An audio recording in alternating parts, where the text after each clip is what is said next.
In this video, we're going to create an image gallery background with scroll effects. So this is not a static image, it's an entire image gallery, and it has a lovely scroll effect. You can skew it, add some perspective, and there it is in the background there. Okay, so I did a first version of this video, and the engagement was about 1 minute 24. So right, okay, let's try and do this as a walkthrough in under 5 minutes. There is a link in the description taking you to a blog post where you'll find the container settings. That will make it easier rather than trying to remember it now. Or are you taking notes? The first container we need is the top container, or container 1, I think I called it on the notes. You will use this one to create the actual height of the gallery. If you would like to use a shape divider, you would apply it to this one predominantly. This is one you would use to do height and shape essentially. I'm going to give it a black background because that will come through, and I think that generally looks quite good. Okay, the really essential setting for this container is going to the additional options and overflow hidden. Time to create the second container. There are 2 containers that will sit in this one. The first one actually holds the galleries, so image gallery container. What we have is a bunch of image galleries, and they are set to 1 column, so they're grid 1 column, so we need it to go row horizontal so they sit next to each other. We want to make sure we've zeroed out everything, and the other thing we need to do is set position to absolute. That will enable that overflow effect on the container above. Make sure we've got 0, 0 on the left and the top there. So we need to set it to full width, but so that we can get that spilling look of image gallery spilling effect, we want it to go either side. You probably want to set it to something like 130 or at least 120, and then you'll see the images going side to side or off the sides. It's a bit more immersive that way. So we've got position absolute, everything's pretty zeroed. Full width is larger than actual usual. You can put the justifier as you'd like. We do need to make sure we set it to no wrap so that we squash the galleries into 1 row. Now it's this container we will use to add any skew effects or any sort of perspective. So when you have the galleries in place and you can judge that, pop along to transform on the advanced tab and start playing with these. I won't do that right now, obviously.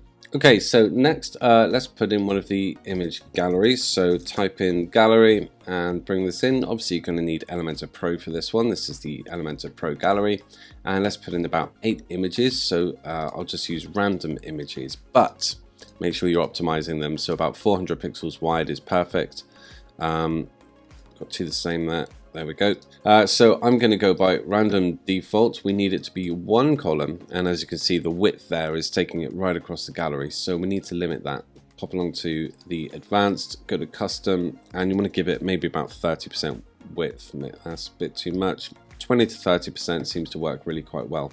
Aspect ratio, putting it on 1 to 1, I think kind of works better, but you can play with this. That's completely up to you. Lazy load, if you put on lazy load, actually it can look quite effective, and so that's something to play with. And then you can also do a sequenced animation if you feel the need. Popping along to advanced, we're going to take care of the actual scroll effect. Go to the motion effects there, and scrolling effects, vertical scroll, and I'm going to put it onto about maybe 6. Now, when we have the scroll going up, it pushes it down naturally, so we need to reverse that a bit with a negative margin on the top, just to bring it back up. That's good, and so we've got a nice scroll animation there.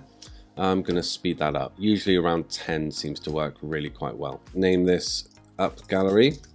The reason I'll do that is because I will now duplicate that, and I'm going to name this, yep, you guessed it, down gallery. So for that little sort of funky look, we need to have 1 going up and 1 going down, so we need to change those settings. Advanced, motion effects, scroll, just want it to go down. We then don't need the top margin on that. Delete that out. Let's go to down gallery and do that again. Okay, cool. So now we have the effect that we're looking for. That's really fantastic.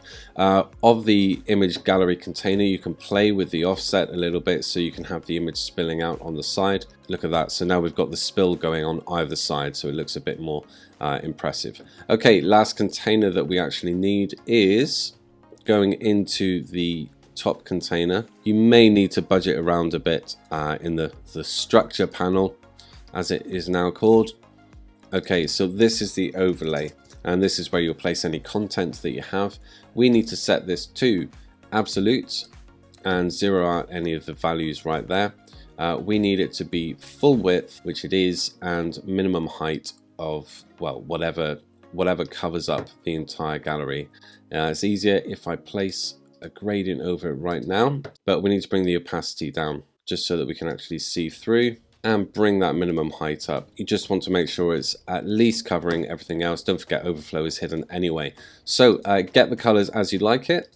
Play with the opacity. I think on looking at this, I'd probably like a bit more of height, but I'm just going to chuck a shape divider on there just so you can see that it looks pretty awesome.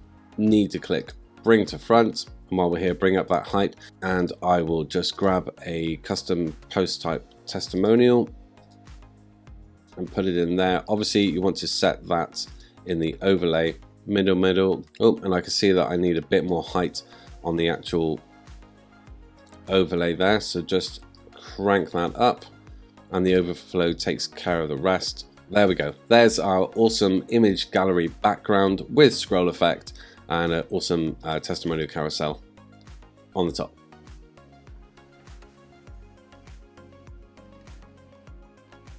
So hope you enjoyed that. Do check out the blog post for settings on the containers. It will help you as a checklist. Just run all through that. And if you have any further questions, jump along to the comments. And don't forget you can add a perspective skew effect on the actual image container. Okay, I'm Chris Good. Please like, subscribe, and I will catch you later.